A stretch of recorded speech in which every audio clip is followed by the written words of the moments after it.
Why do some brakes sound like the screech of an eagle going in for the kill, or a cinder block being dragged down the sidewalk? I'm Pep Boys Regional Vice President Tom Ballish, and while all brake systems make some noise, distinct sounds are an indication your system needs checked, or the next sound could be... The Pep Boys Pros will inspect your entire brake system for free. Now, how does that sound? Plus, if you need new brakes, save up to $60 off Wagner Premium Brake Services now through July 1st. Includes free tire rotation, only at Pep Boys. Offer after mail-in rebates. See restrictions at pepboys.com. Blog Talk Radio.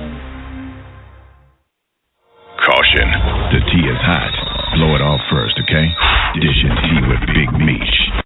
Hello, hello, hello. It's another glorious day, my tea sippers, and you know what time it is. I hope you have all of your comforts together because it's time to dish the tea. And you're dishing darlings with Big Meach. Can't wait. Time to dish tea with Big Meach. Time to dish tea with Big Meach. Time to dish tea with Big Meach. Time to dish tea with Big Meach.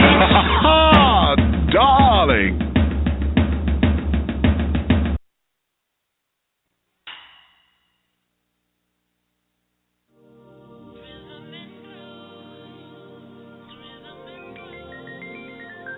This is my little testimony. You know, it's my little song about how it was for me. Kind of short, but I think it's kind of sweet. Take a listen. Mama saved us 'cause she's on a death phone. Had a daddy who left before a child was born, but she promised us the life would be okay, long as we made it to school in the morning. There were times we didn't have that much to eat, but we always knew we'd never be out on the street. Mama promised us the life would be okay. She played a little music to help us till the morning. She showed us rhythm and blues, rhythm and blues. Sometimes you just gotta use your rhythm with blues. She gave me rhythm and blues, rhythm and blues. Sometimes the rhythm and blues can help you get through. My love for music helped me move about the hood. Me and my best friend took a plane to Hollywood.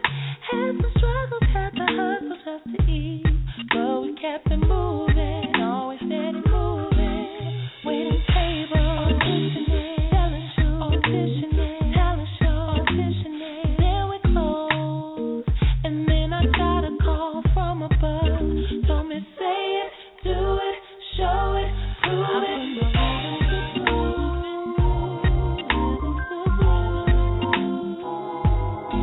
Sometimes you just gotta use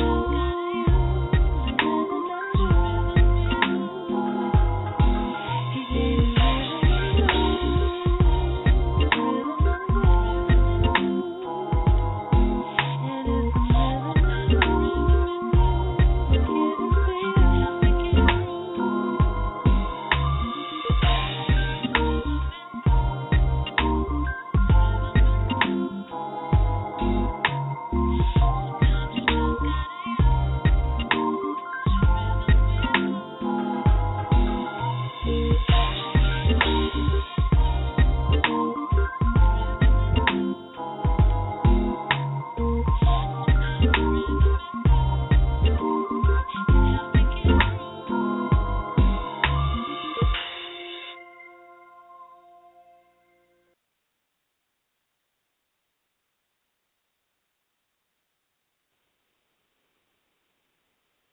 And hello. Out there in Blog Talk Radio land here in the glorious United States of America and across the globe, for all of you who are in the sound of my voice, over in Germany and Italy and the Caribbean islands and just wherever my voice is reaching. It is another glorious Wednesday, my tea sippers. And you know what time it is, and I know you have all of your crumpets together because, darlings, it's time to dish tea, and you're dishing tea, darlings, with Big Meach. What's going on, babies? Happy February to you. Yes, this is the first Wednesday of February 2015. My darlings, it is exactly 30 days before yours truly turns 45. So a month from today, honey, we will be in a whole new wave of things, darling. So I'm excited. My birthday season starts on February 28th. You guys know that already. So from February 28th until April 13th, yes, I'm expanding it because I have something to do in April, and we're going to expand the birthday celebration this year. Okay, I know.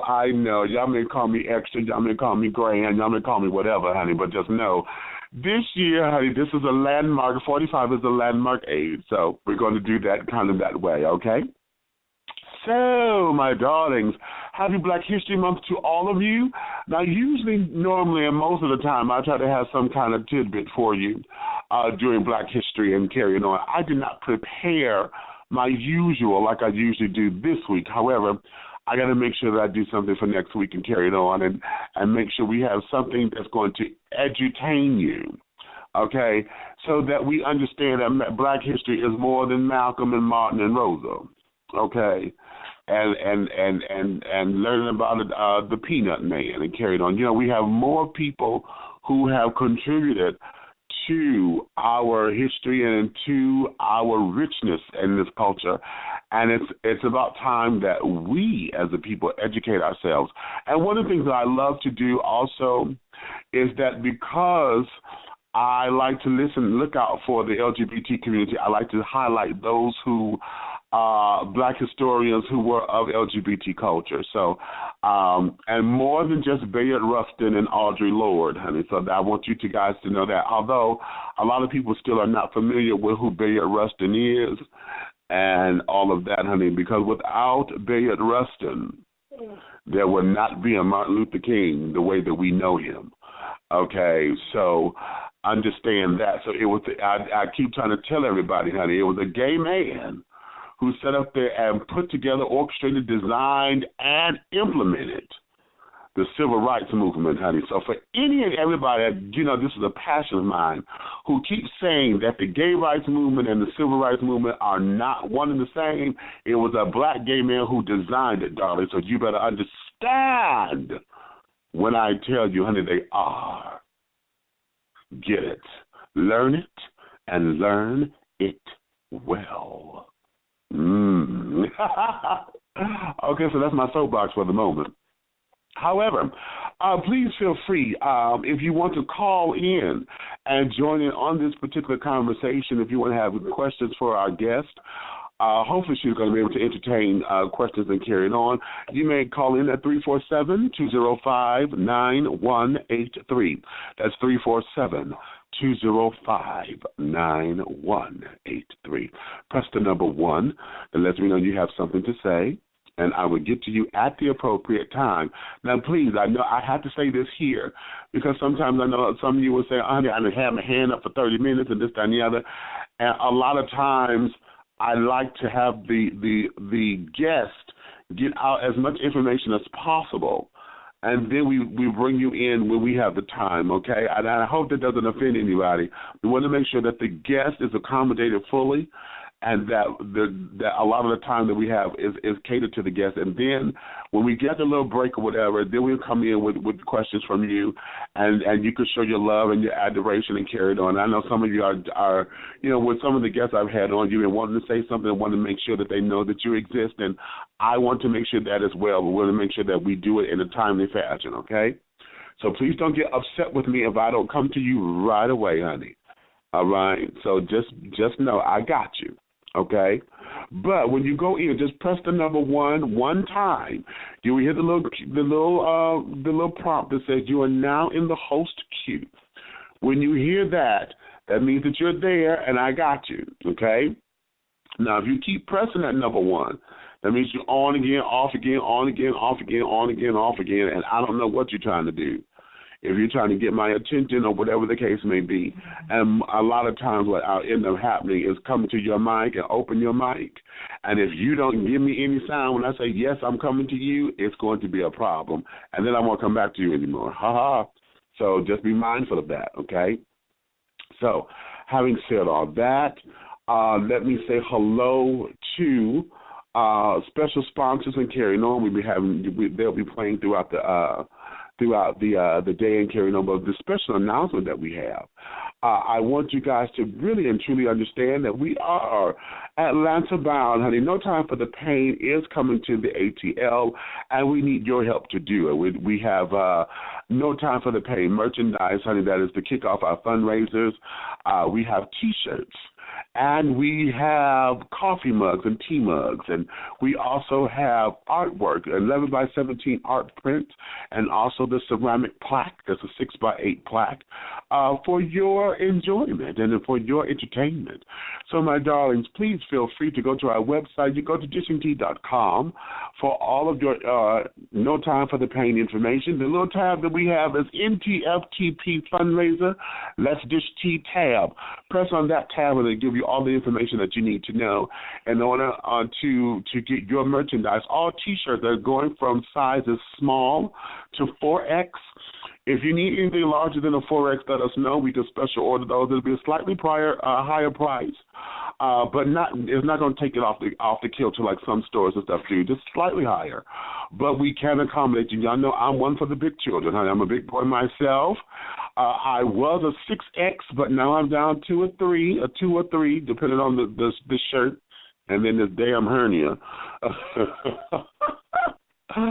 So having said that, yes, my darlings, all items are going for $20 each.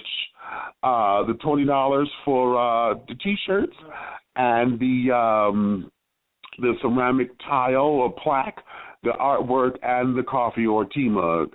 That's one-sided are $20. The double-sided shirts where we have the logo and advertisement and stuff for the play on the back. Double-sided shirts are going for $30. Plus, you have a $5 shipping and handling fee to include in that, okay? So, again, go to the website, www.dishingtea.com, or you can call 248-688-5178. That's 248-688-5178 for more information about No Time for the Pain being Atlanta bound. Ah, yes, family ties are shattered and destroyed when fraternal twins Danielle and Eric confront one another on the issues of betrayal, infidelity, and HIV. What would you do if you found out that your fiancé of 7 years had been having a love affair with your twin brother for 5 of those 7 years? Your twin brother finds out he's HIV positive. You find out that you're pregnant and HIV positive. Ooh, drama, drama, drama. Yes, my darlings. Again, No Time for the Pain is Atlanta bound. Go to dishingtea.com for more information on how you can help us bring it here. Okay? Also, let me let you know this. Big Boy Pride is in his registration moment. If you're coming down to Orlando, April 9th through the 13th, that's the second weekend. I haven't said the first weekend because that's usually the regular time, but it's the second weekend because Easter is now that first Sunday. So they bumped it up to the second weekend, April 9th through the 13th in Orlando, Florida. You can find all of the registration information by either going to bigboypride.com or you can go to the link, just go to dishingtea.com and we have a link there that will get you right over there to the registration needs. It has been extended to March 6th, so registration is available there. They've come to understand that a lot of folks are waiting on the income taxes to come back and carry it on so they can take care of whatever they need to do and have a little piece of change to enjoy themselves after they've taken care of their priorities. However, again, Big Boy Pride 2015 15. This is the 5th anniversary. It looks like yours truly is going to be in the house this time, honey. Y'all will see me. If I'm there, you will see me. And trust me, when I get there, I got 5 years to make up for, honey. So it's going to be on. Okay? And I'm looking for somebody to sit in my cake. Yes, I am. I'm putting it out there. And you can use your imagination for the rest of it.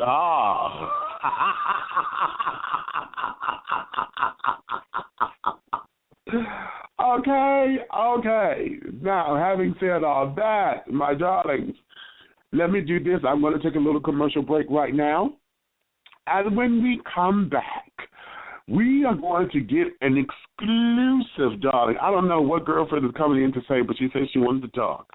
So I'm like, okay, fine, that's well. But she is the creator and former cast member of one of the biggest shows on TV One, R&B Divas Atlanta, honey. So when we come back, the one, the only, the incomparable, Miss Nicci Gilbert Daniels, Mrs. Nicci Gilbert Daniels, will be joining us, and we're going to sit down and get into her world for just a minute. I know. Can you stand it, baby? But in any event, honey, let my sponsors come on in here and talk for half a second, and when we come back, honey, we're going to dish this to you, honey, okay? So let me do this, and I'll be right back with you. All right, babies. Hey.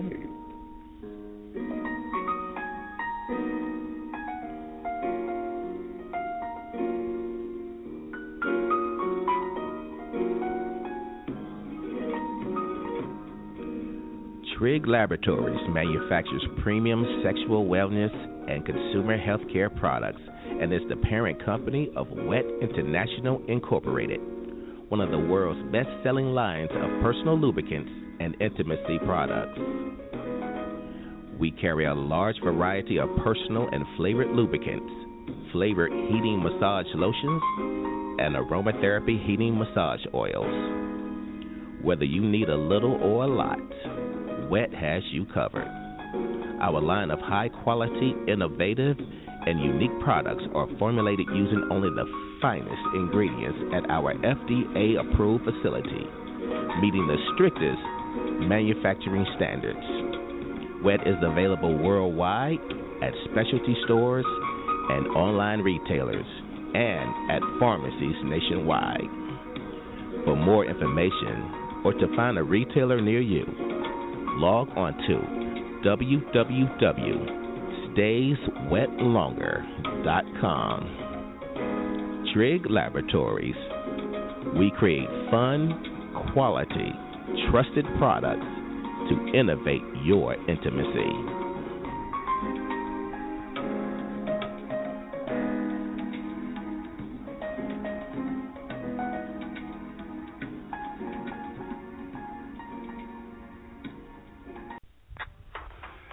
Maggie Lee's Community Center offers a unique array of programs designed to improve the lifestyle and well-being of the community.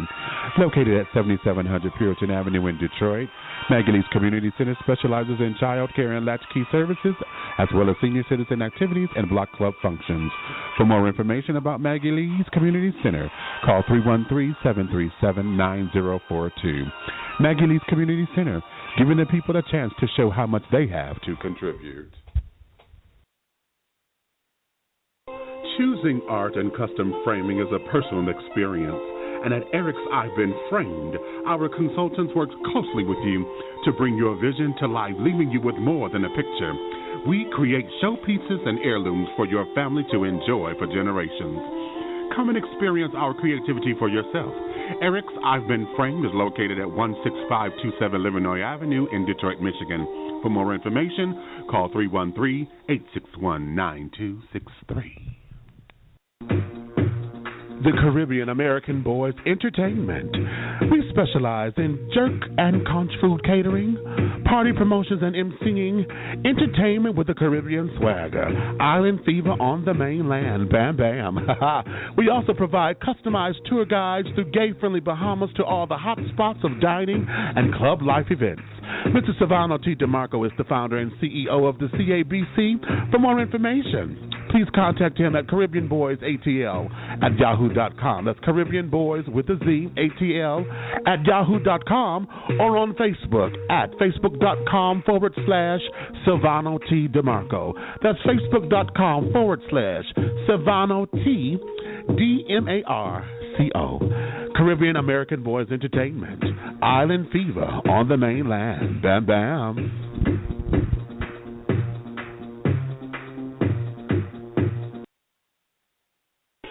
Double Exposure Media Relations is a full-service public relations, marketing, and artist development firm specializing in urban culture and lifestyle. Spearheaded by the Henry Higgins of hip-hop, Mr. Angelo Ellaby, Double Exposure serves to educate its clients about the dollars and cents of the music industry. For more information about Double Exposure Media Relations, call 201-224-6510. 201-224-6510. Double Exposure Media Relations.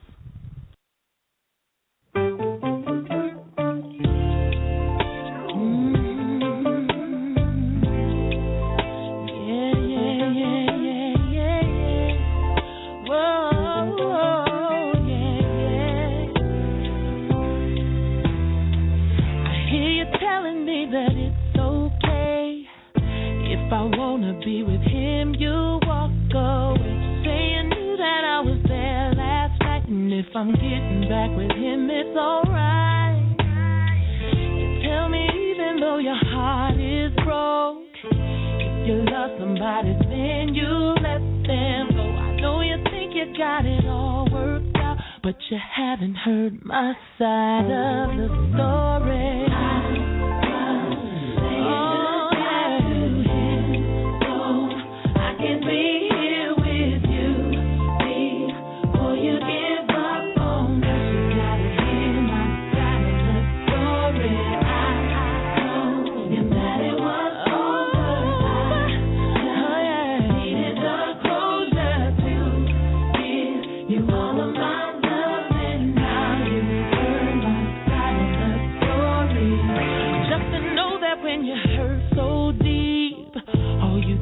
About is what makes me happy.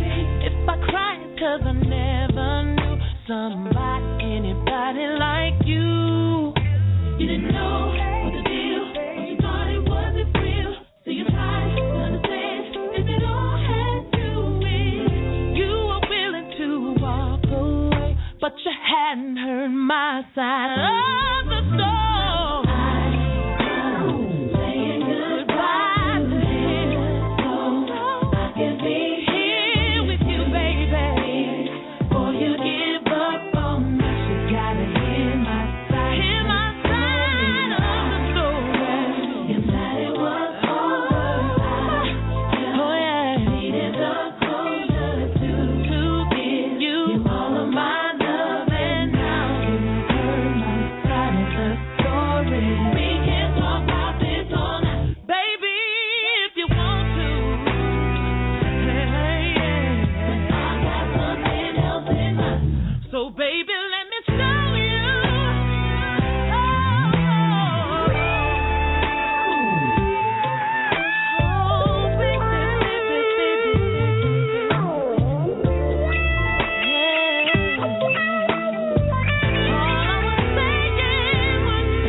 I am sitting up here looking stupid. Y'all know. I'm telling y'all the God honest truth. I swear to you. Sometimes. What's going on, T-Sippers, honey? I'm back. And we're going to make this thing happen. We're going to make it happen. If you're just tuning in, honey, thank you for your love, your honor, and your support, honey. And we're going to get right into this. Today's show I call Divas, Cocktails, and Tea. My side of the story, honey, an afternoon with Nicci Gilbert. Okay, today we will be welcoming back someone who means a lot to me. Now, many of you have made your decisions about her character after watching the first 2 seasons of R&B Divas Atlanta. However, there will be some clarity given about the whole thing right here and right now. This is the one and only Miss Nicci Gilbert, or Mrs. Nicci Gilbert Daniels, of Brownstone, the creator and now the former cast member of R&B Divas Atlanta, and she's going to be dishing her tea right here with Big Meach, and she says she has an exclusive for us, honey. So she's going to be revealing something for the first time with us, and I'm sure if she's going to be revealing it, honey, that she's about to set this shit off. Okay? So I know you have all of your crumpets together, my darlings, because we got a hot pot of tea right here. So without any further ado, let's do this, honey. This is my good girlfriend, honey. This is Mrs. Nicci Gilbert Daniels, honey. What's up, girl? Hey, darling. How are you? You have to forgive me. I am in an airport in the middle of a layover. So if you hear something on the loudspeaker, honey, just ignore it. I'll push mute. We're not talking up to technical difficulties. You know how we do, okay? You know how we do. La Trope. La Trope is out, baby. Hey. Okay? So, first off, let me say welcome back, because it's been a while since you've been here on the show with us. You've been a wonderful supporter and letting us come. We've done projects and things together over the years and things, and I just want to say welcome back, because, this is home for you here. And thank you, I want to get into, first off, because when I told folks that you were coming on the show, I got the, oh, Lord, not her, wow, her. Not that one. Not that evil, awful person who just destroyed everything all in one swoop. I'm a bad mother. Shut your mouth if I can do that, ain't I? I'm a bad mother. Shut your mouth if I can shut down a whole franchise with just my attitude alone. How about that? How about that? Okay. So, the first thing that I would like to do, and let's take that off the riff, and that is, let's dispel whatever it is you want to say at this moment as far as the character assassination that the public has been giving you. I've read the Twitter sphere, I've seen the Facebooking, I saw the Instagrams and all of that. What is it, if anything, you had to say to all of the naysayers who were just assassinating your character? You know what? I have to say that initially it really bothered me. Like, initially I was like, I'm not. And, I wanted to plead my case in social media a lot. And then I just got to a point where I just decided that I was going to give 2 flying freaks. I was not going to give 2 flying freaks. And it's not because I don't care, but I don't care, kind of. You know what I'm saying? Right. I am, the people who know me and the people who have experienced me throughout life, they know who I am. I'm very say it like you mean it. I'm very direct. I don't really beat around the bush much, because it's hard out here for everybody, and ain't nobody got time for people sugarcoating and beating around the bush. So a lot of times what you saw was me reacting to something that was either affecting my business, family. I am, when it comes to my business, family first, and then my business, and, the 20 years that people don't know I put into building my brand, you're going to get some bite and some fight from me. You know what I'm saying? Right, and I think, in any situation where you have a group of women, you're always going to have one of them that is considered the one that's the firecracker or the loudmouth or the angry person or whatever. And I think that, you know, with R&B Divas in particular, because I was the creator of the show, because I was an executive producer on the show, that automatically kind of set the tone for some tension and animosity with the other ladies. Because, you know, it's just like, you know, captain of a cheerleading team. You know what I'm saying? Like, okay, right. quietly, you know, everybody's like that, I can't stand her, you know, that kind of thing. And let me retract that. I'm sorry. Faith Evans and I were the creators and executive producers of the series. And then also, you know, my co-producer partners, there's no secret that I'm in the middle of litigation with Think Factory Media and regarding, you know, business. Most people think that it's because of a depiction or a character defamation or whatever. A little bit of that in there, too. But more than anything, you know, as a businesswoman, you know, you have to protect your brand and you have to protect your business. I don't regret anything I said, except for when I attacked Angie Stone and I might have called her out of her name one time. You know what I'm saying? But outside of that, I don't regret anything that I said. I don't take back anything that I said. And anybody who has a problem with what I said should get the full story and then judge. And if you're not interested in the full story and you live your life based on a headline, then at the end of the day, I don't care, and it doesn't matter to me. I'm not losing sleep, and you shouldn't either. Really. Well, how about that? Yeah. You know what? Let me ask you this, because when they went off and franchised and did the LA cast, and then it became this whole Kelly Price was the Nicci Gilbert of LA. Did that bother you any kind of way? I coined a phrase. You know what?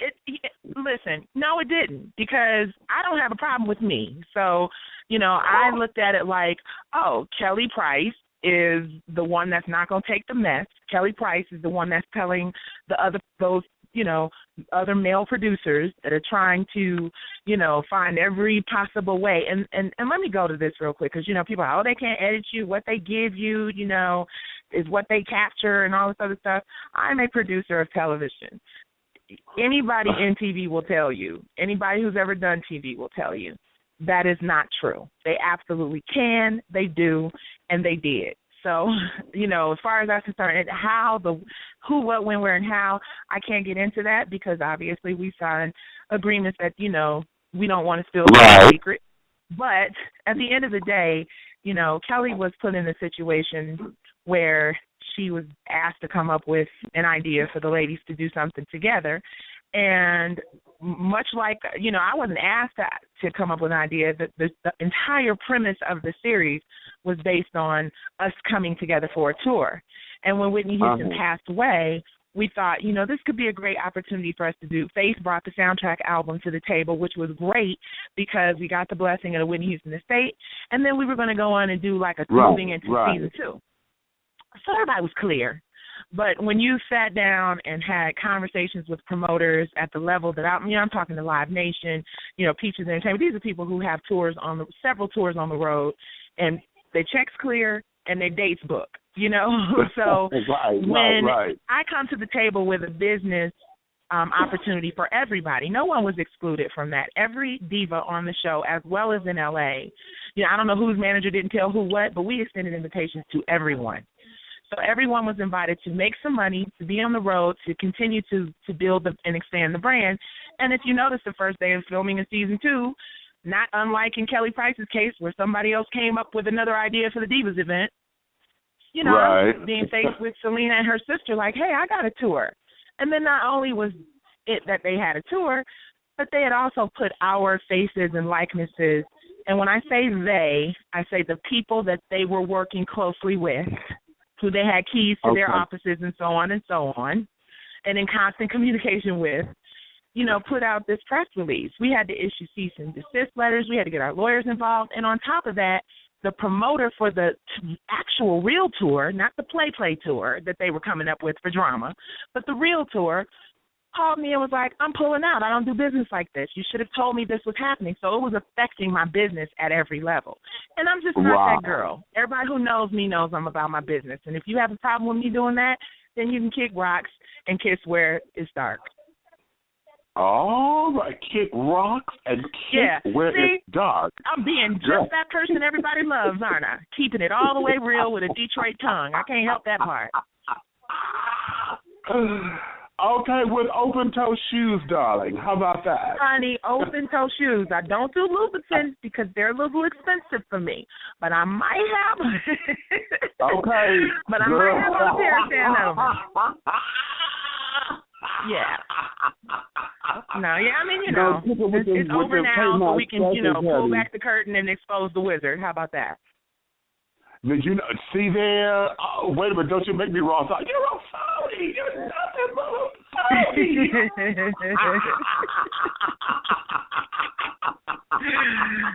That's funny. Oh, that just fits so perfectly right there.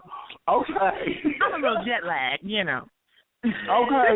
Now, here is the $25,000 question for all the cash and the prizes, because it hurt my heart. It really hurt my heart that what we saw on the television, seemed to be unmendable. It seemed to be, that it has just been disintegrated as far as friendships, as far as sisterhoods. And it seems as though that there's no coming back from that, and that what started off to be a beautiful thing has now caused a rift in the lives of the sisterhood. And I took it personally because, for those of you who don't know, the original Atlanta cast, I knew all those girls, and I had met Kiki during all of that. So when I saw all that come into play, it really affected me because I know what the closeness was of this. And so that question becomes, what can be mended, or is it still too early, or can time come in here and we could just take it one stitch at a time? The women in this franchise that I love and I consider my sisters, and I think, we'll have friendships for the rest of our lives, know who they are. And the women I'm absolutely over and done with know who they are, and they probably feel the same way about me. I don't want to, it's obvious that Selena and I had issues, but ironically, Selena isn't one of the people that I feel, when I know where something is coming from, where I know the root of the problem, I'm not somebody who just says the symptom is the cause. You know what I'm saying? There is a primary cause and there's a secondary cause, and the primary cause, I'm clear on what that is. So I tend to believe that people who know better should do better, and people who don't know better tend to do whatever they can do, to get by. And Selena's one of those people, in my opinion, who just, probably had a lot of people putting things in her ear, maybe, some folks putting some batteries in her back. She may disagree and say it was all her, but Selena and I never had issues. In fact, I thought that she and I would be closest because we were so similar with our whole kind of Midwest way of telling it like it is. Contrary to popular belief, I respect Selena's hustle. I respect that she gets out there and does her thing. It frustrates the hell out of me that she just will not, she's unrelenting in sort of how she gets out there and, whatever. But I will say this, the reunion show for season 3, which I was not involved in, had absolutely nothing to do with the series. My name was brought up several times. And, because I could give 2 flying frog legs, it didn't really bother me because I knew what it was and I knew where it was coming from. However, in that moment where Wendy Williams asked, who missed me? Not that I expected anybody to be like, I miss her, but it was great to, hear Kiki's say, I miss Nicci and I love Nicci. And it was great to hear Selena say, I don't miss her on this show, but who she was prior to the show, because we all know what went down. Those of us who are, willing to be honest in spite of what these airtight contracts tell us we can and cannot do. I'm a free human being, so I'm not going to be a slave to anybody's shut up and take it. But what really broke my heart and hurt me and made me go, wow, I was really wrong about her and she was really wrong about me, was Monifa. And that is definitely a relationship that, as far as I'm concerned, is irreparable, because I feel like I've done everything there is for me to do to prove that I was a true blue friend to her. I've done everything that there is for me to prove that, when people were Monifa, why? Monifa's not important to the same producers who, are now talking about how much work that they've done in the show and how little I've done. These are the same people I had to convince to have certain people on the series. And I did that because I made a commitment as a friend and I was loyal. And the show was not going to fly without everyone being involved. In fact, I was even offered the opportunity to do a series without certain people, and I did not take that because I'm loyal to a fault. I believe in karma, and I made a promise to God, so I wasn't going to do it. But to watch while somebody who I've been there through her addiction. I have been there through, we've known each other for almost, Mo and I have known each other forever. You know what I'm saying? I've always called her, not just for R&B Divas, for Soul Kittens, for every show I've ever done, I've considered her. And that's because I truly loved her and I truly felt like, we were really friends and nothing could tear that apart, which is why in season 2, when all that chaos erupted, I was defending my friend who called me like almost in tears saying, hey, Selena mushed me and blah, blah, blah, blah. And I didn't think of it as such a big deal. And she almost got pissed at me for not taking it seriously. So when I bring it up, and you kind of blow it off, I'm like, huh, what? Okay, so that was the first time. And then when the gun incident happened, and all I remember seeing after I'm standing face-to-face with this guy at this gun is him getting in his car and Monifa in the back seat like, go, go, go, go, go. I'm like, huh? Wait a minute. And then I see Wendy Williams. And she couldn't even say, she cool sometimes, or I don't like who she's become, or she couldn't dignify me with anything other than piercing her lips together. And then when Kiki checked her on it to say, please, just made me realize, okay, that's the dangerous person that you don't want in your life, because that's the one you think really cares and does not. So that's the right. Right. Okay. And I know the world is probably going to look, and I know even more people are probably going to hate me because so many people love Monifa. But I don't care. I have to keep it real and I have to keep it honest. And whether you like it or not, it's the truth.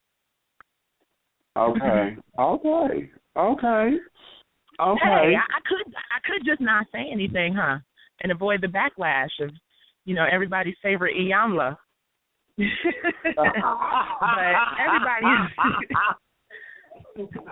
everyone associated with the franchise knows what it is. Okay.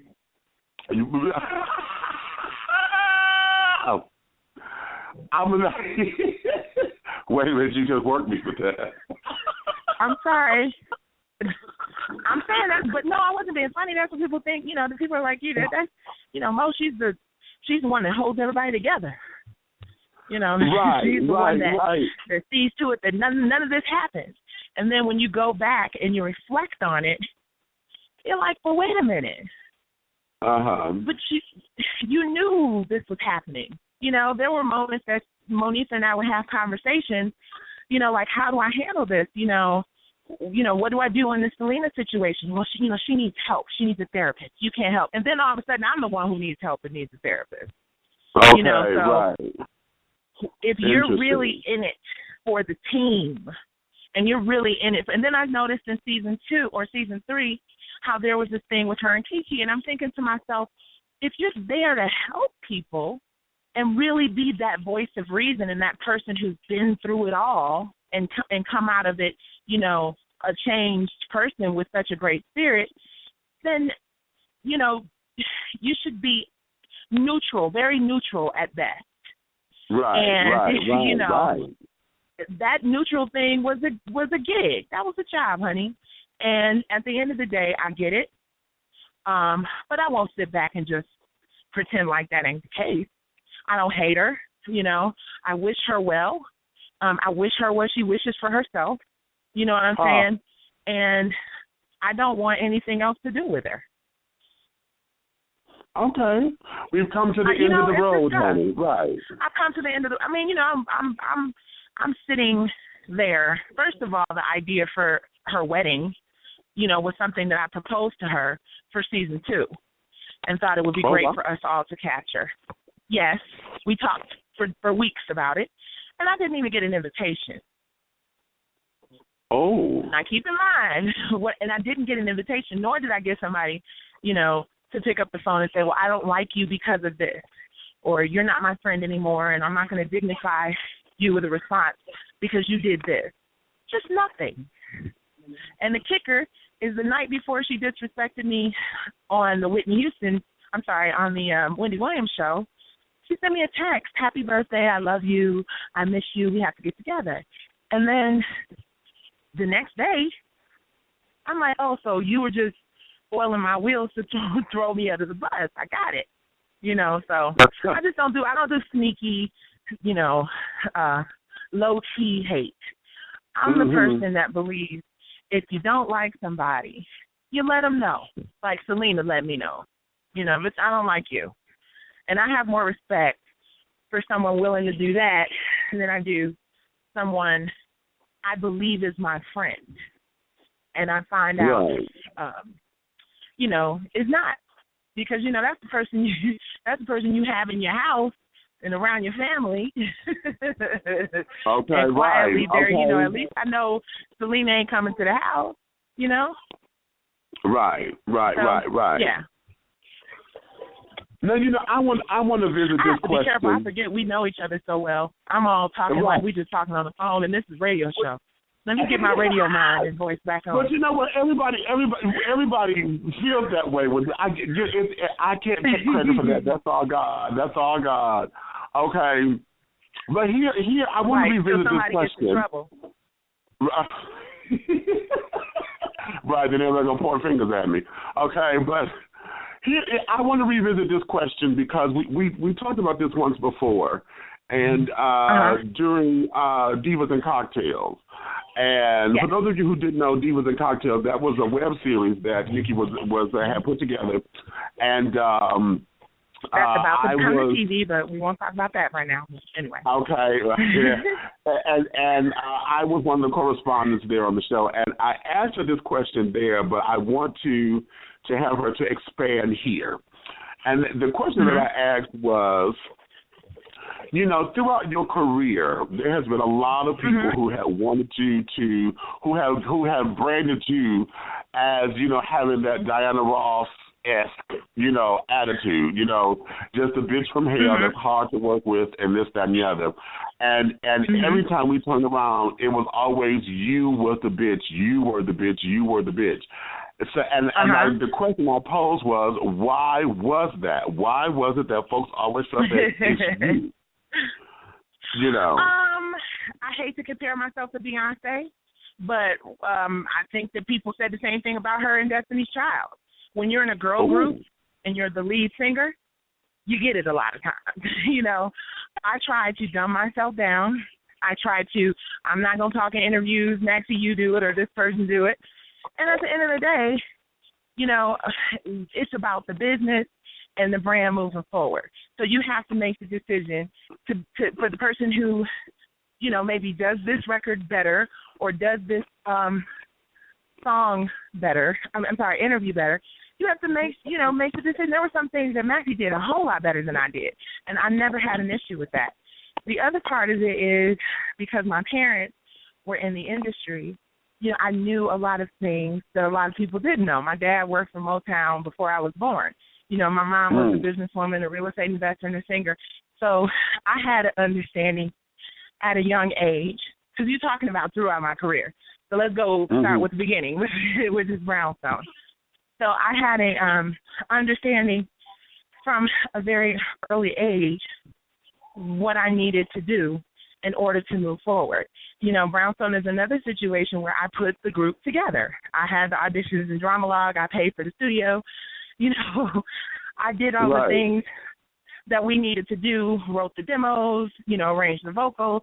So I was in the capacity of a leader. And when you're in a situation with a group of people and you're the quote-unquote leader, I didn't call myself that. In fact, it got on my nerves, and still to this day, it's on my nerves when people say lead singer at Brownstone, because we all sang lead. But I'm the voice people remember. Should I be upset about that? According to some people, maybe so. But I don't give a damn. I'm not going to be upset about, busting my butt. People didn't see me, struggling to ante up the pennies to fly to L.A. to pursue my dreams.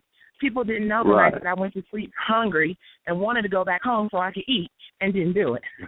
People didn't know the times that people were like, oh, you know, you cute, but you're fat. You need to lose some weight. You'll never make it. You know what I'm saying? So I've always had to work harder to prove to people that I wasn't just, you know, this chick who wanted to be a singer.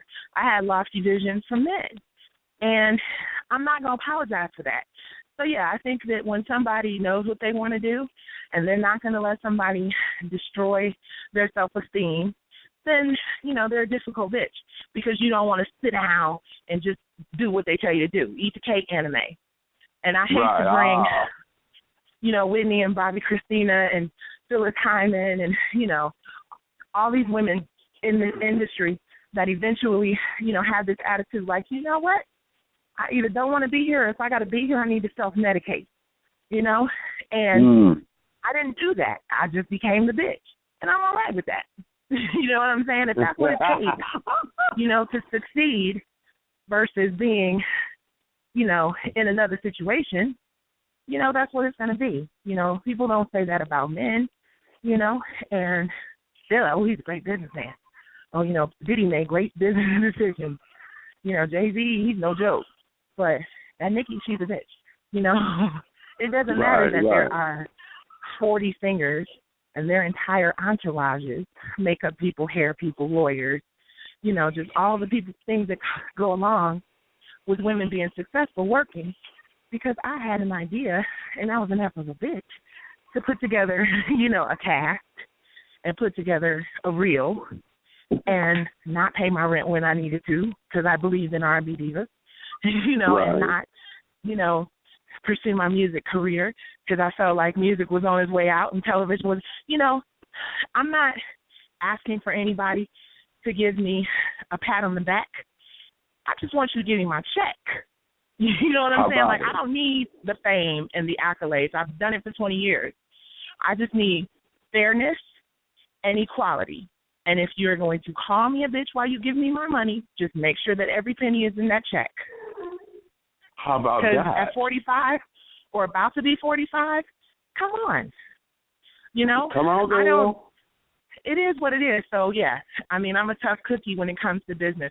But anybody who knows me personally as it relates to my family, the people I love and care about, if you follow me on social media, you know I'm not just somebody walking around pushing people and being a bully and I want you not to win. Because if I didn't want you to win, I wouldn't have cast you in the show and fought for you to stay there. Right. Because contrary to most of these women on this show, I'm not trying to be famous. I'm trying to be rich and powerful. And that doesn't come with a mic in my hand on the stage unless I'm Beyonce. Wait a minute. Now that's rich. Wait a minute, that's rich right there. She said, I'm not trying to be famous. That's what I'm saying. Unless I'm Beyonce, you know, I can't do, you know, we need to understand that it's a different industry now. And I really wanted to position everyone to win. And you have to fight the devil with a fearlessness and a commitment to winning that is hard for a lot of people to come by. So, yeah, I embrace that. I used to have a problem with it, but I'm a difficult bitch. Everybody should be aware of that, especially when you're playing with my money. Okay. Well, hot diggity damn boom. How about that? Yeah, okay. I mean, you know, and no time for excuses at this point. It is what it is. Right. You just got to call it what it is, because what I don't ever want to have happen is for anybody to feel like I regret, because I have no regrets. Every lesson that I've learned through this scenario, down to my money being held, has worked in my favor. It hurt a lot going into it, but it worked in my favor because it made me aware of who to do business with, how to do business with people, and when to do business with people. Oh, well, how about that one? Okay. Now, you know, there was an article that you just did that you shared with folks on Facebook and things, and you got very personal with this article, honey. Very, very personal.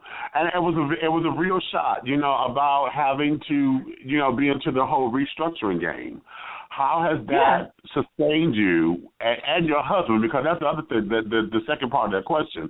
How is your husband dealing with all of this, coming into this, and then being on the back end of this?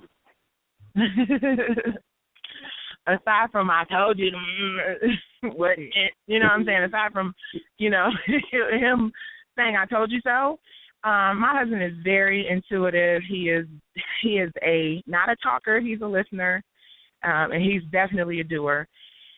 And as you can see, I'm a talker. And, it's very difficult because, when you marry somebody, you know what I'm saying, and you love them, it's the same as if people were in blogs and stuff talking stuff about my husband that wasn't true. It makes you, it's like fight or flight. You know what I'm saying? You wake up every day. And it was tough for me for a long time, Nicci. Like when I say that nervous breakdown, as close as that I could get to, I might have been going through a lightweight one and not really realizing it. Because I just went through such a severe depression just because I was like, I wanted everyone to win. Why is this happening? Why is it all so negative? Why can't we, show the drama for what it really is, show the struggle for what it really is? Why do we have to, make things up? You know what I'm saying? So it was hard to have people feeling a certain way about you and knowing that it's not true. And my husband like, what? And then I think to myself, wow, what if I wasn't married and, was to someone who loves me before this happened? I'd never end up with a husband. I'd be single for the rest of my doggone life because everyone would assume, that I was just this awful, terrible, gray cloud of a person that's coming into a room trying to destroy people's lives. So it was very difficult for us as a family because my husband was like, no, you tell, and we sort of, not fought, because we don't fight. My husband and I have intelligent, debates or conversations. We never get into that yelling and cursing and all that crazy stuff. But that's good. We definitely had a different way of dealing with it. My husband's like, where I am now, he wanted me to be then. You know what I'm saying? Okay, and right. I was like, nah, because these are my friends, and, nah, because, whatever. And little did I know, they weren't. Wow. Some of them. And it was tough. It was very tough. It was very difficult. And when what people don't know is we invested everything, like literally, we invested everything into flying people out. People don't know, you fly Selena from Chicago, put her up in a hotel to shoot a sizzle reel and fly Monifa out for a week to do this. And you got to give her money out your pocket to make sure, you know what I'm saying? This is before anybody was interested, anybody knew what it was. We were fully invested in it. And to get to the place where we, after season 1, Curvado was very successful in terms of the exposure.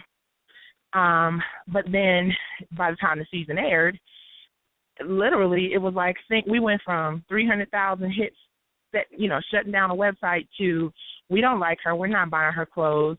I had meetings and things with retailers who were very excited after Full Figure Fashion Week, but then once they saw the series, they were like, oh, no, she's getting fired because she's a terror to work with. Every staff member associated with R&B Divas, except for the producers that ultimately wanted what they're getting now, which is me completely removed from the franchise. They wouldn't say that, not with a straight face and be telling the truth, because I was kind and considerate and supportive, and I defended everybody, and that got me in trouble because they're like, oh yeah, this one got the big mouth, she's gonna try to help folks, and we need to, and basically editing was used to tell a story, because that's what editing is, to say that's not how they edit you is dumb, because you don't see the weeks and weeks that we shoot in real time. You see the clips that are selected by the people who are selecting the clips, and you see the story that they want you to see. And as the person who created the series, I feel like I should have had something to do with how that story was being told, and I didn't. Right. And I didn't because, they wanted things to end up where they are now. Interesting. Well, I defended that. I tell folks that all the time. I said, child, look at the testimonials. I said, hell, how are we going to go from you in blue jeans and a ponytail to now you are fully beat and carrying on, and it's supposed to be the same. You know what I'm saying? You talking about, and you giving a testimonial on the same shit, and it's supposed to be the same. Girl, if it was one of those kind of things. Right. I was going to say, if you got a good editor, you could take this conversation we having right here and turn this into Like, you know what I'm saying? But, you know, honey, if you are not affecting my money, then it's not a problem. I don't care about your opinion, and I don't live my life based on that. The only issue I have at this point is that my business and my finances and my family have been negatively impacted, and everyone else got paid. It's been 3 seasons that have gone by, and they haven't given me anything. Like, now you know, $2, you know, pay your gas bill. You know, not giving me anything. And what people don't realize is the only alternative is legal. For me, because the other alternative would be, you know, really bad for me. You know, what my reaction would be if I was that person that they painted me out to be on TV. You know, someone holding, and this ain't a couple $1,000. This is a salary as an executive producer of a series that has been held for no good reason except, oh, we going to shut you up and teach you how not to run your mouth and tell our secrets. Interesting. And that's illegal. Right. Yeah, and then you have to pay, you know, lots of money for good attorneys to fix that problem. So while people are, well, why she ain't got no other, you know, honey, please. If I could give it all to you, I would, and it would be perfectly clear. But because I can't, or at least I won't today. Right. You know, you know, but hey, honey, I've been as politically correct as I'm going to be. Okay, dig that, okay? Listen, and it might just cost me everything, but listen, I'm the chick that'll sacrifice everything for the truth. How about it? I got a question here from somebody in my tea room, Adrian, light-skinned bear. He says, your Covado clothing line for women is fabulous. What about a similar clothing line for men who have curves? Would you consider to venture into the untapped realm of affordable big boy couture? You know what? I have been asked that question by a lot of my good Judies, and I absolutely want to do something specifically for men who are either transgender or gay who love to put on a nice, you know, fabulous piece. And I've been trying to convince my husband to do a big man's line because, you know, my husband's a dapper dude, you know what I mean? And he's got a good sense of style, and I think that, you know, we could be the big people the big people clothing family. Right. But I've had to regroup. You know, a lot of people ask about Covado. Unfortunately, you know, when you're in the middle of litigation and all of your resources are going towards defending, you know, your family and whatever, you know, you have to prioritize. And, you know, right now my priority is fighting for the wages that are being held.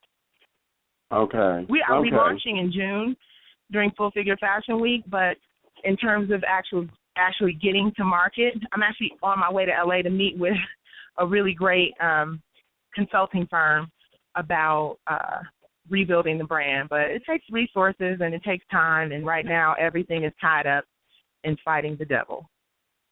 Oh, sometimes, honey, one of my favorite lines from A Cabin in the Sky is when the afterwater said, Lord, forgive me for backsliding, but sometimes when you fight the devil, you got to jab him with his own pitchfork. There you go. Plain and simple.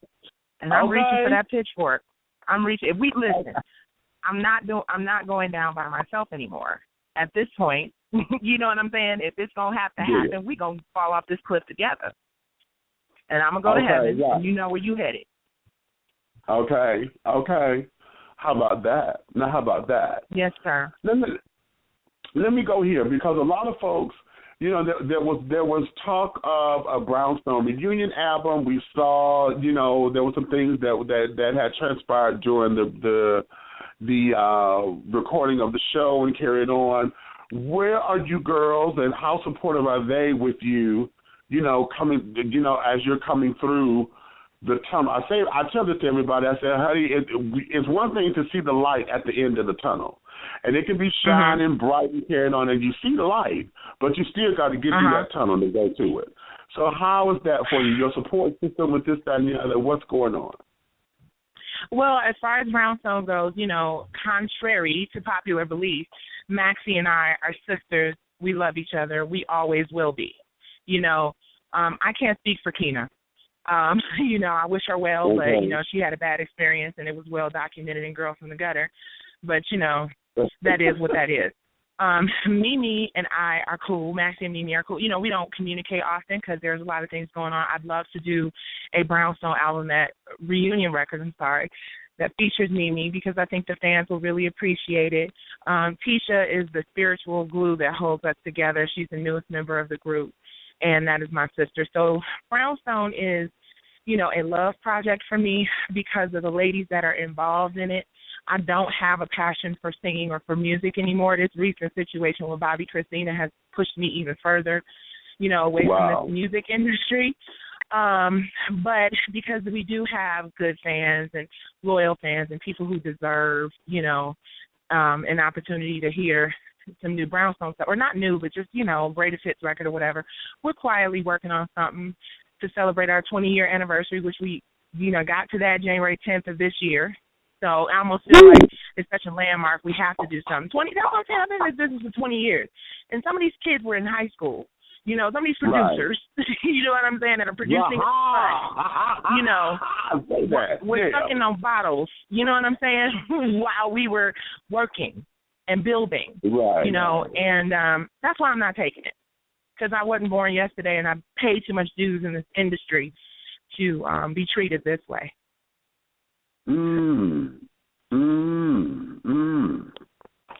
So, okay, so now what is it that you are foreseeing for the future? Because I know, with No Ego Television, you have that up and running, and your YouTube and things, and wanting to get that going. We have a lot of the, I know with Soul Kid Cabaret, I heard that you were trying to redo something with that, either stage or redo the video. What was up with that? Because for those of you who don't know, I do have a small cameo in the video, so go get it, honey. I'm in the scene, honey, where Terrell Carter started singing, honey, on stage and takes his shirt off. And y'all don't know, I'm sitting there trying to play the straight dude. I got Christelle on my lap and shit, trying to give me a lap dance, and this boy took his shirt off, and I'm trying to, that was a holler. In there, huh? In addition to all of, it's weird because you hear me speak of some of the negative things that have been happening, but that's life, ebb and flow. But I did recently sign a really awesome production deal. The team, I'm working with 2 groups of people. I can't make the announcement here, but it's coming very, very soon.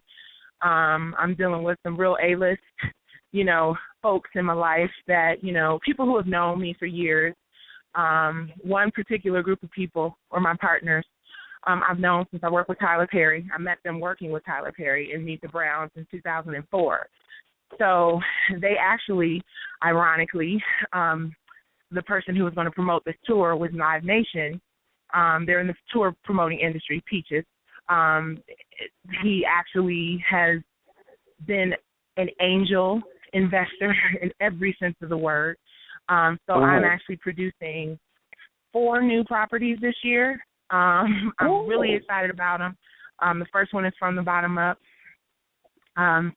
which features Crystal Wilson, Christine Beattie, who was at the center of the Kwame Kilpatrick controversy in Detroit, Stacey Johnson, who was with Mayor Christine Reed, Kim Smedley, and Sarah Stokes from Making the Band, who was arrested on a domestic violence charge. So I'm very excited about that. I have another series coming. Can't talk about that yet, but it's in the can. I have a film project that we just got greenlit and the budget approved for. So I'm still moving forward. I'm still working. Unfortunately, every dime I make goes to defending myself in this stupid case. The good news is that I'm working with people who knew me before that, who watched that unfold and understand how things go. But if I didn't have those relationships and those resources, I would probably be, who knows, I might be where Bobby Christina is right now. And that's just real talk. Because it's very giving something, everything you have. and people just work against you to try to destroy you. It wasn't enough to paint this, awful character of me in television, but to now say, oh, you don't like it, and you want to say that this isn't true, so now we're going to, really punch you in the throat, and we're going to keep your money, and we're going to make you fight us for it for years. Well, that's what I'm going to do. So I have a lot of great, and Soul Kittens Cabaret is actually, we're putting it up as a fundraising initiative because I'm launching my nonprofit this year, which is womeninreality.org. People can go there right now, donate $2 because it's basically an organ. I wanted to figure out something that would help other people get through, what I had to go through, and I had a great support system in my husband and, and people that I knew that were capable of helping me, launch my production company and put these projects and things on air. But a lot of people don't have those resources, and I wanted to make some of those resources available to other women in particular, because you look at these women, and I was talking to Claudia Jordan, I did Dr. Drew with her last night, and, she was just like, man, I was just losing sleep, and these people are so mean, and they're so evil, and I've lost weight, and this and that and the third, and nobody knows the pain of waking up every day, especially when you have a pre-established brand, and we get into this industry because we want to entertain and captivate people, not because we want people to just be like, if I see you in the street, I'm punching them out.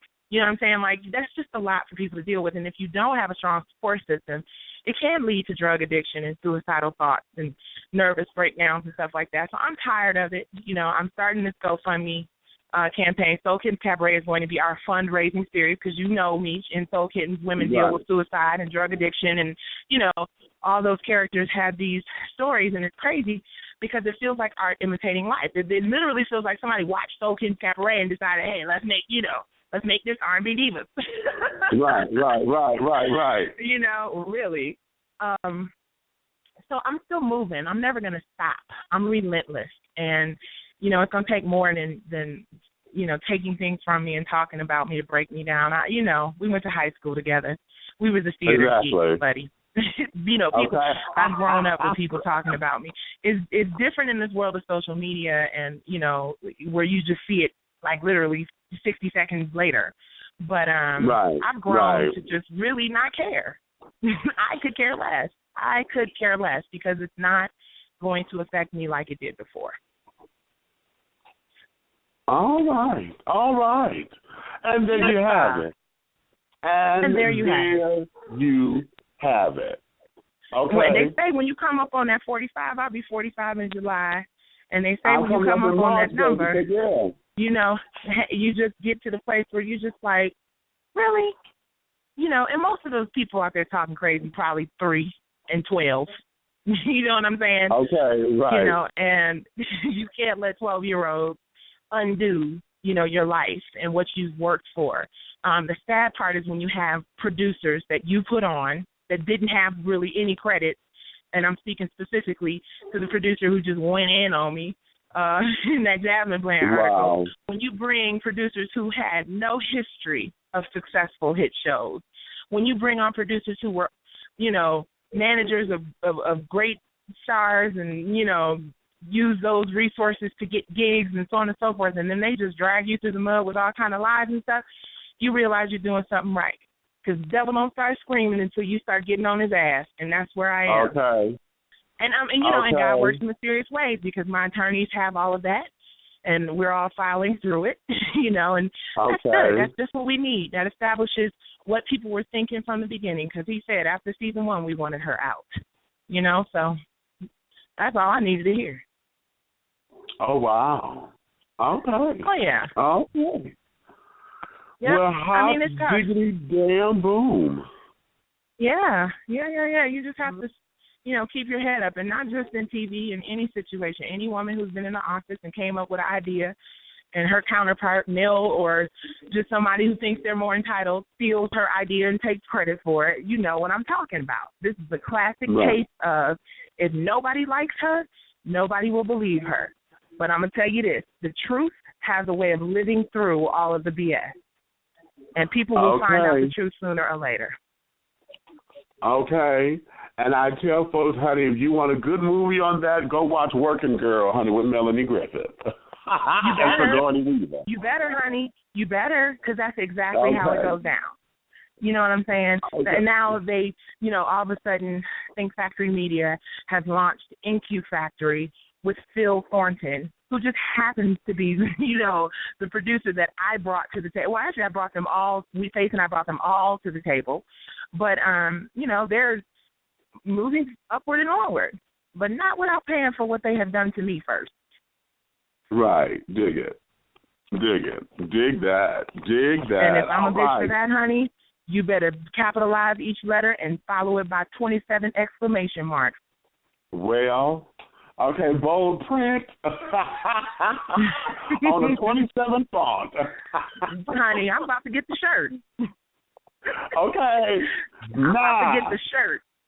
Because if that is what I have to be in order to be a businesswoman and see to it that this stops happening to other women, then that's who I am. Cute. All right then, baby. All right. Yeah. Well, I'm glad that we have taken this time because I feel as though like a weight has been lifted off of me. I've been holding on to a lot of the anguish that I felt for the show, with how they treated you, with how, just the ugliness of it. I was saddened by all of the ugliness, and then I never met the LA girls. I've spoken with Shantae on the show. She was a guest on the show. I wanted to get to Kelly and a couple of the other girls, but when they started putting Kelly in there, I felt her pain and all of that. I felt like, she was like, oh, my God, what did I just get myself into kind of thing, because this wasn't what this was supposed to have been. And now, she the running tagline for her is, oh, I'm booked. And so they done make T-shirts, they done blasted her, and a lot of folks, she had this new album of hers that's sickening, and a lot of people won't give it a chance, because of what the show did or what they tried to do with her image with the show. And I'm very saddened for that. Because that album is sickening. Her album is fucking sickening. And you know what? The album is incredible. It's one of the best albums to come out. I'm actually on my way to see Kelly tonight. We're doing For the Love of Whitney Houston, which was the event that she did the year that Whitney died. And in addition to that, I challenge people, use your mind and look beyond what people are showing you. You know what I mean? And I think that if people would consider the fact that Faith left, I left, Kiki left, Angie left, Dawn left, Kelly left, Chrisette, from what I understand, is left. Look how every woman, there have been 8, 9, 10 women. All of those women are not Nicci Gilbert. All of those women are not, this horrible caricature of a person. So why did they leave? Is it because, we had other things to do? Nobody walks away from a television opportunity that is good for them. TV too hard to come by. And a hit show is something that comes along every blue moon. So it's awful what has been done to these women. It is absolutely terrible what has been done to these women. And Selena, with her classic read of My Black Gums and I'm a Man and I look like this and that and the third, when she said it's a sin what you have done to this woman and there's a special place in hell for a bitch like you, I say that to the people who ruin this franchise, because you cannot have all of these people feel unhappy and like they don't want to come back, or the only reason they're coming back is because they got to feed a child, and not feel good about it, and not wonder what's going on within this machine. And I want people to be clear. Think Factory Media produces and delivers this show to TV One and Phil Thornton. And the other thing I want people to be clear about is that I had nothing to do. I hold no ill will towards Stacey Francis. I wish her well. I want her to succeed for the sake of her career and her children. But I did not have anything to do, as most people know, with her being cast in this series. And I don't know how that's going to unfold. But with these latest developments with Bobby Christina, it's a sensitive thing, and if it had been me or Faith involved, we would have went and got the Houston family approval like we did in season 1. Right. Wow. So, I don't know what it's going to turn into, and it's unfortunate that you can't be a cheerleader. And for a long time I was, but at the end of the day, you know, you have to call a spade a spade. I wish everyone well. I hope that the franchise turns around. I'm done with it. You know what I mean? Right, There would have to be a complete overhaul. Well, let me not talk in circles. You know, I will never, ever work with the same group of producers again. And I understand the network's commitment to those producers. So I'll never be involved with that franchise. But I do hope that they turn it around and that the women are able to really capitalize and monetize off of these opportunities, because being on TV is okay, but being on TV making money, supporting your family, being shown in an honest and positive, uplifting light is what I created this show for. So what you see now is not my creation. It is the two-headed monster that somebody gave birth to. Ooh. Okay.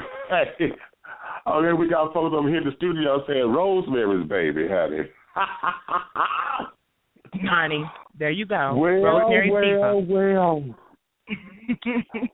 So, you know, I wish them well, and tune in. The new season starts February 11th, and, you know, for those of you who love all of those women and want to support them, they all have children and they all deserve it, but it's a very fine line between, you know, supporting and endorsing something for profit and supporting and endorsing something because it's good for people and their careers and their communities. And there's just been too many women negatively impacted by this, you know, and it was supposed to be something different. And if you want to know what it's supposed to be, just visit my website. I have the original, you know, footage of what the show is there.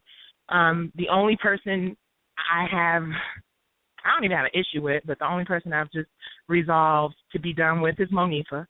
Angie just apologized to me recently at Kiki's baby shower publicly, which was amazing and made me feel great, and hopefully her as well. And that's it. The rest of us are moving forward. I was just about to ask that because I saw the picture that you posted and you said thanks for what you said, and I in fact I commented on it. I was like, okay, good. You know, we have, you know, the remnants of the sisterhood. You know, we have those family members where we have a little brief moment. And once we let the air clear, we cool out, we come back, like, girl, bitch, come here. Mm-hmm. You know, you know, I mean, it wasn't quite that. It wasn't quite that. No, it wasn't quite girl, whatever. It was more like, I'm sorry, I shouldn't have done that. I let people convince me of things that I shouldn't have done. And, you know, I apologize. And I was like, I accept your apology because I feel like it came from a sincere place. I hope that we can move forward and be, you know, we're always going to be cordial. None of us ever really hung out on a regular basis like that, ironically, except me and Monifa and, of course, Faith. So we may not get back to that space, but I love Angie. I know what she went through was terrible, and sometimes it takes you going through something either equally as bad as what I went through or someone else went through, you know, to realize the error of your ways. And I think Angie realized that. Wow. Okay. Yeah, because, you know, producers sleeping with your husband on set is just not a good look, or your fiance. So, you know, she had to deal with that, and I don't wish that on anybody. That's foul. Wait a minute, that just broke my face, girl. You know what? I can't get. No, we'll talk about that later. Right. No, talk about that with Angie. She'll talk, I'm sure. She ain't keeping it no secret. I can't tell her story except for the parts that she shared publicly. Right, exactly. Light-skinned Bear said, I relate Nicci to Deshawn Snow from the original Housewives of Atlanta. She seems to have business sense, but all the producers want is a show full of drama. But these women seem to be about showing power and influence. Am I wrong? She said, please bear in mind that I never saw Nicci's show, but I'm going to have to find it and look at it. Oh, please tell her to find it and look at it. Absolutely. Yeah, I mean, you know, and again, people would say, oh, you know, it was a positive show because it was just one person. No, wrong. It was positive in season 1, which was the season that Faith and I were very actively involved in producing. Every single day, producers on set, involved in story, involved in, you know, lots of different aspects of it. But by the time season 2 rolled around, if this was really about us moving forward and us all being successful and growing and doing well, we would have been on the road and we would have been well into season 4. Right now, the franchise is, you know, in danger of cancellation. I don't know if it's true or not. Nobody's spoken about it one way or the other, you know, and I just think it's sad because these people have children and families, and everybody had hoped for something different. But if the ones that, quote unquote, were truly there to be the glue to hold us together were actually the glue and not, in fact, the heat that melted the glue to tear the shit up, then where would we be? You know, sometimes all you have to do is stick together. Sometimes all you have to do is say, if one of us doesn't go, then none of us goes. And that is what I did in the beginning, and that is what I stand by, and I don't regret it, but I've learned very valuable lessons from it. Sometimes you just got to understand everybody can't go. And I look forward to my future with my new cast, my several new casts of several new shows, and I'm taking those lessons into these experiences, and we're going to be even bigger and better. So it definitely hasn't broken me. It slowed me down, but it slowed me down to restructure and come out better. So if I can leave people with one thing, sometimes God is trying to let you know that it's something bigger and better is in front of you. And if you have a good heart and you have good intentions, no matter what, you know, because I'm not comparing myself to Jesus, but everybody felt like Jesus was, you know, well, he's running around, you know what I'm saying? You know, so if I think about what they did to Christ, and I think about Martin Luther King and his message and how people tried to convolute and twist and turn and tear that up, evil people will use every resource they have available to destroy good people because people are driven by money. Put Michael Jackson up in there. Yeah. Whitney Houston. You know, Whitney, you know Michael, you know, Phyllis. So, okay. What's great for ratings isn't always good for people, you know, and when you are smart enough and caring enough to think about ratings and people and how people are affected, then you become successful. When you're not, you're in danger of cancellation. Exactly. Well, actions speak louder than words. And there you have it. And there you have it. Right. Well, my darling, this has been such an exhale moment, honey. Anything else you want to share with the folks? That is it. Where they can find you, your Twitter, your this and your that, so whatever the case may be. Yes, All Things Nicci is my website. It is my Twitter. If you want to know who I am and you want to know what I'm about, those are words that come out of my mouth. The only editing that happens is a spell check when I do that from time to time. And look for some great projects that are really seriously this time about empowering and uplifting women and changing lives. And that's that. I can't stop. I won't stop. Anybody who gets in my way is going to get run the freak down. I love it. And I love it again. Yep. So go tell her she's a bitch. That's a Let them know. That's the T-shirt right there. Go tell them she's a bitch. Exclamation point, exclamation point. That's the T-shirt. That's right. That's right. Okay. One that gets things done. How about that? How about it? Okay. And there you have it. I love it. And look for From the Bottom Up coming very, very soon. And you'll see what black women on TV really is supposed to look like. All right. Yes, well, sir. darling, let me let you get back to you. Yeah. I'm going to get back to here and carrying on and let you, I'm going to say this, well, you already know this. Anytime we have anything, when all these projects are ready to air or whatever, you know, you come here to Dishing Tea. As long as I got breath and on this side of creation, honey, we will promote, well, hell, we La Trope, girl. You know how we do. So you know how we do. Is that. All right. I love you both. I love you back, baby. Okay, and I can't wait. When you get home, you let me know. I will. And let me know when you edit this, because you better not put all this on there. Well, whatever. I don't care. All right, girl, this is live, girl. Shit, dude. Oh, it was live. I didn't know that. Oh, Lord. Okay, well, then there it is. And there you have it. All right. Well, hi, everybody. Bye, everybody. Peace and love. Okay. I love it. And go tell them. It. I need to get with Nicci and do the remix. All right, right. She's a bitch. Yeah. So let me get on this flight. All right, baby. All right, honey. Have a good one. All right. Talk with you soon. Love you.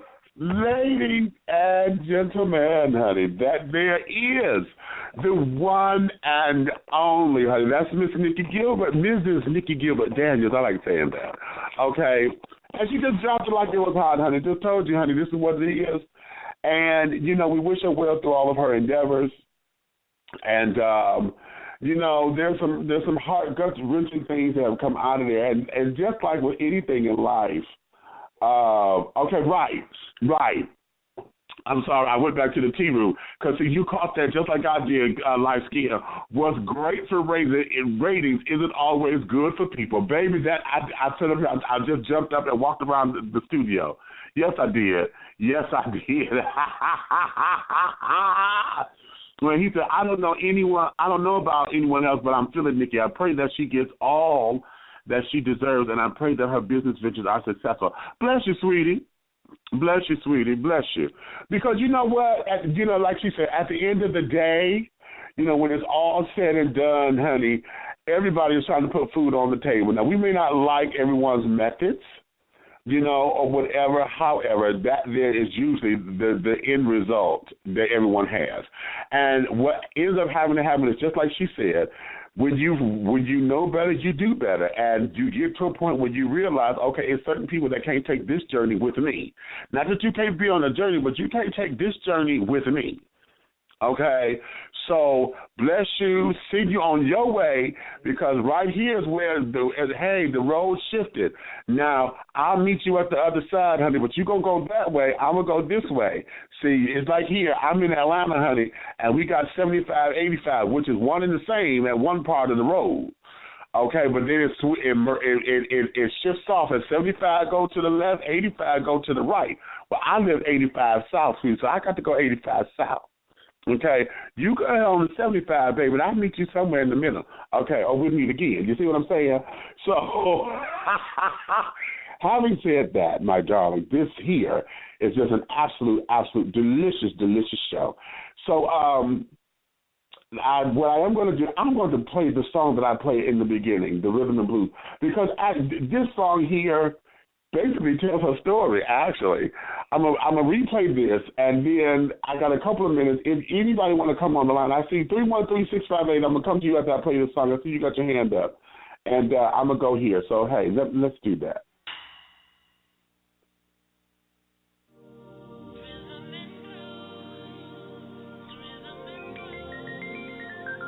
This is my little testimony.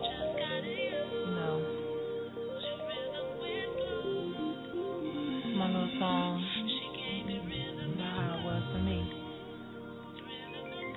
Kind of short, but I think it's kind of sweet. Take a listen. Mama saved us 'cause she's on a death phone. Had a daddy who left before a child was born, but she promised us the life would be okay. Long as we made it to school in the morning. There were times we didn't have that much to eat, but we always knew we'd never be out on the street. Mama promised us that life would be okay. She played a little music to help us till the morning. She showed us rhythm and blues.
All right, and we are back. I just had to replay that song because it just sets the tone. It just sets the tone, honey. It sets the tone. And, you know, that they're, y'all have to remember. See, like she said, we went to high school together, and I remember I felt like such a lone wolf because all of my high school friends had left me in Detroit because at the time I wasn't ready. My mindset wasn't right, and they left. And I kind of felt abandoned in things, and, you know, but they went out to go and pursue after what it was. And Nicci's sister saw me at Northland Mall, child, at, what was the damn music store right there? It wasn't Sam Goody, but it's in that Sam Goody franchise. Right there off the main entrance, coming in from the bus, from where the bus depot is. I can't think of the name of the store right now. But I went up in there, and her sister Ann, she said, "Ain't you Nicci Tree?" And I said, "Yeah." She said, "You don't remember me?" And I said, "Wait a minute, sweetie," because I didn't hang out with her sister. She was younger. And I said, "Oh, hey, baby, what's going on?" She said, "Nicci's song is out." Now, you know, I felt like 2 cent wait for change, right? And she come handing me the maxi single of Past the Lovin'.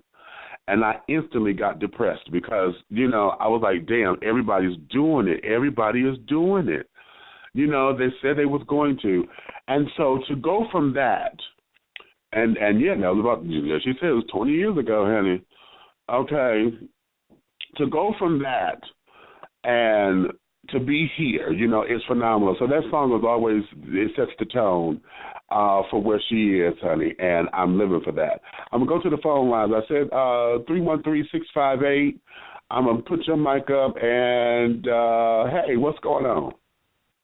Ain't nothing going on, baby. How you doing?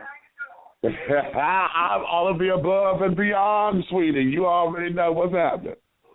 A whole bunch of Nathan just trying not to be wet by all this dang on snow.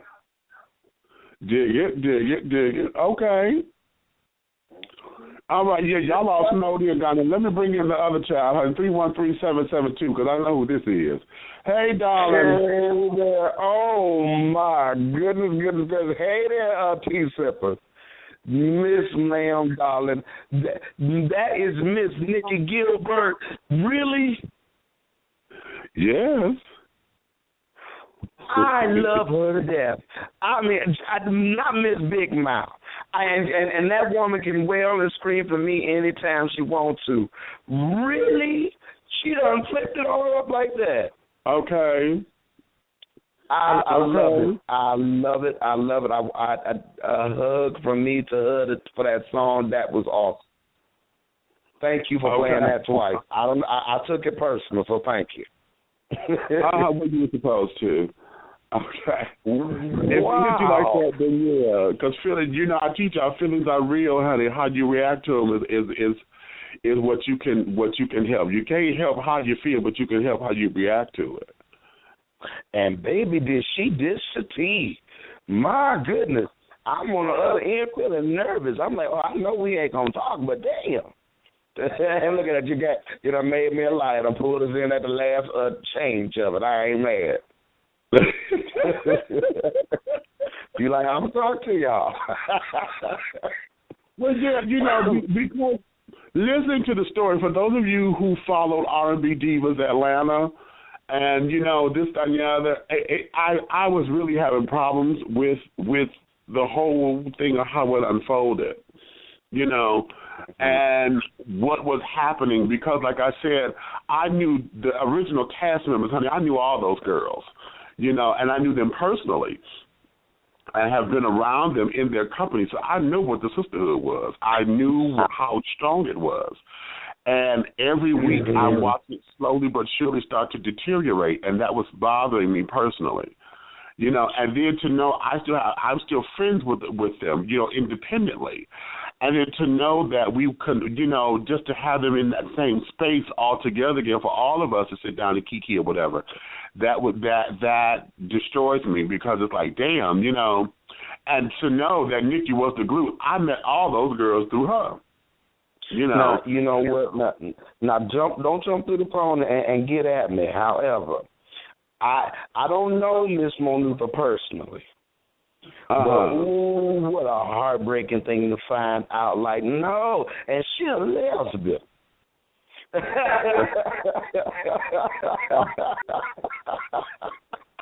That does not look good for us. You know, I'm gonna tell you what it feels like. Listening to how it comes across. So beautifully human, but go ahead.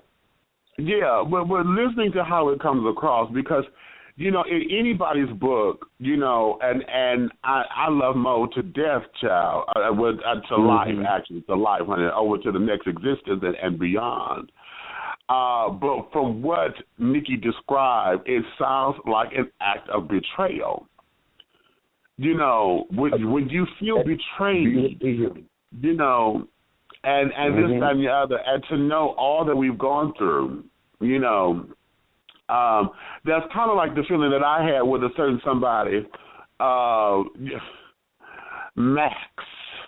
Okay.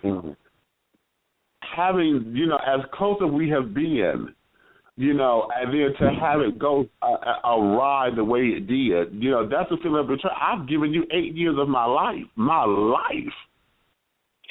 You know what?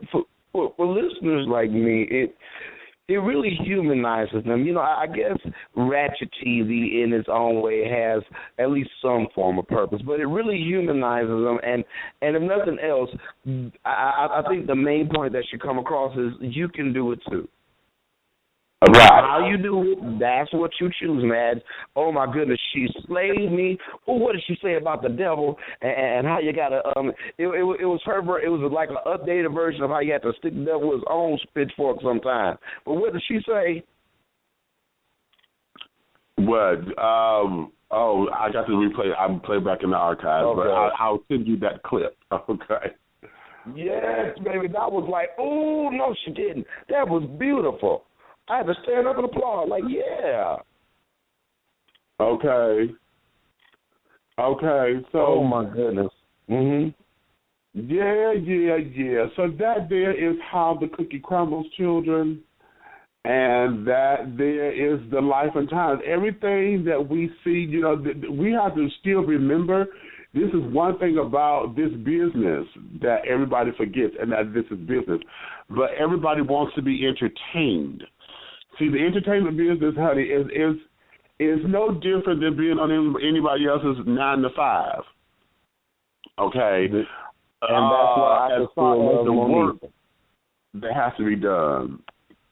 But you know, we've all been in places where you feel as though you have a coworker, honey, who, you know, y'all was supposed to be cool or whatever, but then you come to find out they trying to stab you in the back or whatever because they going for the promotion. You know, or the ones we call the brown nose, that you try to kiss the boss's ass, child, because you think that's going to get you a raise. Now, we do that in corporate America, and in the entertainment business, it's still the same way. And I'm not calling Mo out and saying that's what she's done, but from the stories, it sounds as if that's what folks are trying to call out. You know what I'm saying? And if that's the case, if folks actually feel that way, and feelings are real, like I said, feelings are real. You can't help how you feel. You can only help how you react to it. If that's the feeling that folks are getting, then that means something in one's character has placed that feeling there. You know, and in the entertainment industry, you know, when there's lots of money that's involved in this, you know, hell, we sit up here worried about the budget because they don't want to give you overtime or whatever on the job. But now you're talking about here in the entertainment industry where somebody else got investors and somebody else got money up and everybody trying to make money off you. And you trying to make your own money. See, it becomes too much at stake, and then you got an ego in the way because now you got a fan base that say that they love you and this, that, and the other. And because you can deliver this and deliver that, they say, oh, this and oh, that. You feel as though you're supposed to be able to do X, Y, and Z. And then come to find out you're not all that you thought you was, honey. You know, and that becomes a whole big to-do. And it's real tricky, and it's scary. And this is why you have to be in it because you love what you do, not because you're trying to get rich. You know what I'm saying? You have to be in it because you love what you do. The luxury of it is going to come as long as you stay diligent. It will come. And you know, now we in this day and age that everybody thinks they want to be famous. But look at what you're becoming famous for. We got all these different YouTube channels, and everybody trying to do this on YouTube, and they're becoming more and more ratchet. And I hate that. I even hate the word because it's wretched. But now we don't even bastardize the word. We can't even say wretched no more. They ratchet. Okay. A ratchet is a tool, honey. That's in a toolbox, honey, to help you put something together. Okay. But even in that regard, okay, even in that regard, you know, folks we have just taken that and have run away with it, and it saddens me. It really and truly saddens me, honey, because, child, you know, I go back, I met Mo 10 years ago. You know, so 10 years ago, she's been in my consciousness. We haven't been around each other, you know, but every time we see each other, you know, the love is there. And to know that I met her through Nicci, and their love, you know, is strained, and it saddens me. It saddens me because I love all of my sisters. I love all the girls. You know, I love them all independently. And to know that the group, the sisterhood, you know, when we all come together, won't be the same or whatnot, that saddens me, you know. But it won't diminish me and my feelings toward them. You know, I just hope that one day, if time, you know, when something is irrevocable, yeah, you know, it happens, and if you feel as though we've come to the end of the road, well, okay. You know, I have a few people in my life, honey, that, okay, we've had to just sit up there and say, okay, you know what? Yeah, this is where I drop you off, honey. This is where I drop you. You know, and it saddens me. It really saddens me. So, yeah, so on that note, my darling, go ahead. No, I was just going to say, like, there were things that Miss Nicci Gilbert had talked about, like, you know, as far as, like, how she had to refocus and learn who to deal with, who not to deal with, and whatnot. To me, it's like, just learn to practice more peaceful things. I mean, if you all know what happens when you practice negative bullshit. You become a little shitty yourself. It's not that you ain't going to do your shit. It's just that you do have a choice to, you know, to pick and choose how much of that you want to be about. And a lot of times, positive things hurt. Right. Because, you know, you have to stand firm in it, baby. You just ain't no good from it. God bless you in your journey. I'm out. Or better yet, as you lovingly say, you know, this is my stop. I've rung the bell.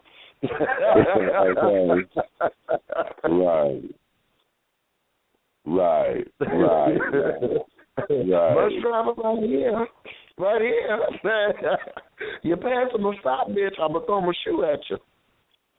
Okay. Or how we do on the bus, I'm gonna tear this bus up, bitch. Let me off. Shit. How about it? You know the toy folks ain't got no sense. Okay, I'll tear this bus down, bitch. You better let me off. Or I'm at the stop and you go act like you're going to pull off, honey. Wait a minute, I'm trying to get on. Shit. Tear the side of that bus up. Oh, memories. Like the corners of my mind. So that will be that. So having said all that, children, let me let you guys get back to your day. And thank you guys for listening, honey. This has been a very enlightening and a wonderful exclusive, honey. We got some new projects coming down the works for No Ego TV and things, you know. So I look forward to Nicci and her success and all of those particular things. And well, we already know, child. Hell, y'all may end up seeing me in a few of those particular projects, possibly. So having said all that, honey, you may finish all of your crumpets, darling, because the tea has been dished, and you've been dishing tea. darlings. With Big Meach, honey. If you love me, tell a friend, honey. If you hate me, tell an enemy. But do know this: one way, shape, style, form, or fashion, this thing here that I'm doing will move forward. Okay? Until we meet again, honey, I need you guys to join me next week where we will be talking with Antonio Vargas, honey. Yes, you may remember him as Huggy Bear from Starsky and Hutch, honey. He's returning back to the show. If you don't remember Starsky, okay, and I'm back. I'm sorry for that delay, honey. Something knocked me out the system. I had to come back in.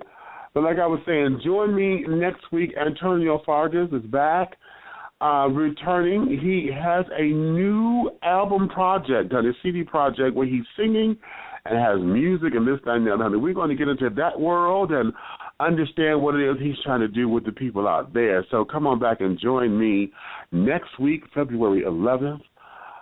With Mr. the one and only Antonio, Mr. Fly Guy Vargas, honey. Oh, child, he killed me, and I'm going to get you sucker with that suit, child, that yellow suit with the fish in the shoes. Yes, honey, yes. So without any further ado, let you guys go there. I'm going to replay Nicki's song that I played earlier, the second one. I'm going to replay the second one. And my side of the story. I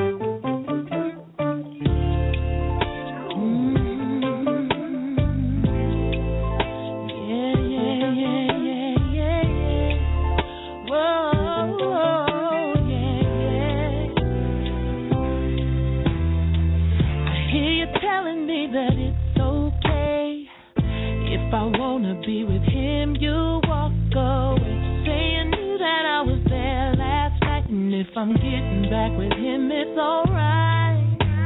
You tell me even though your heart is broke, if you love somebody, then you let them go. I know you think you got it all worked out, but you haven't heard my side of the story.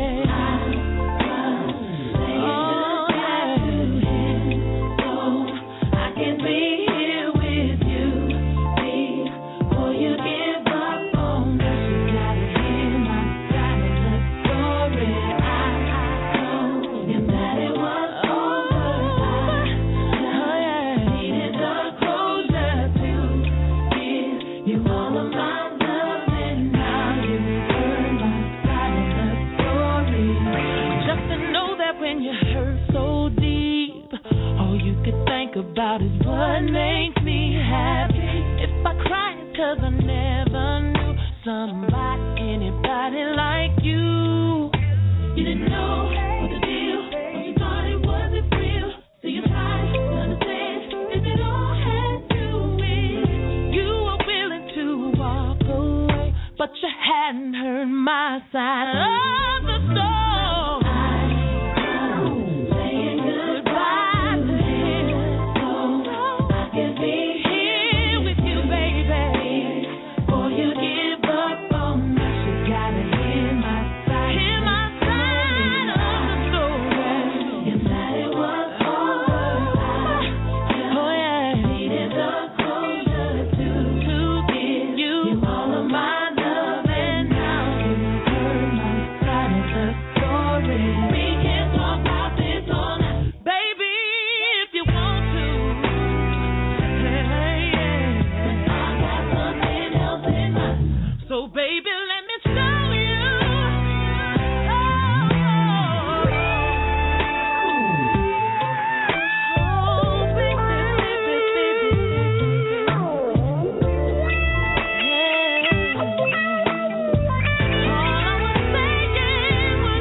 Stop by any of the 108 Atlanta area O'Reilly Auto Parts stores where you'll find everyday low prices on the parts you need to keep your vehicle at its best. Our guaranteed low prices ensure you're always getting our best deal. In fact, we'll match any auto parts store's price on any like item. O'Reilly Auto Parts. Better parts, better prices every day. O'Reilly.